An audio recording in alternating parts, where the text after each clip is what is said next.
Hi all big pass ரசிகர்களே, இந்த juice task நடந்துட்டுருக்கு பார்த்தீங்களா? அதில் நிறைய 24/7 வந்து தெரியாத சில விஷயங்கள்லாம் நிறைய இருக்குது. அந்த வரிசையில் பார்த்திங்கன்னா, இந்த வாட்டர் மெலான் வந்து எல்லா லேடீஸு ஓகே, பார்வதி வந்து நாமினேஷன் ஃபீ பாஸ்க்காக வந்து அவங்க ஒரு இது பண்ணுறாங்க. அதுக்கு இவர் சப்போர்ட் பண்ணலன்னு பயங்கரமாக சண்டை வந்தது, அதெல்லாம் ஓகே.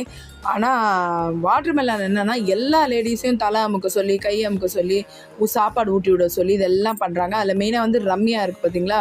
அது அதான் சொல்கிறேன், காசுக்காக அதெல்லாம் பண்ணணும், நாமினேஷன் ஃப்ரீக்காக பண்ணணும், எல்லாருக்கிட்டையும் கொஞ்சம் பேசுகிறது. மெயினாக சபரியை வந்து அண்ணன் கொஞ்சுறது எல்லாமே ஃபேக், பக்கா ஃபேக் அந்த லேடி.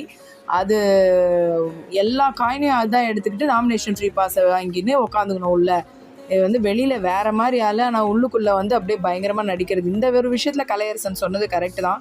இரிட்டேட்டிங்காக இருக்குது இந்த லேடியை பார்த்தாவே. உங்களுக்கு எப்படி இருக்குன்னு கமெண்ட்டில் சொல்லுங்கள்.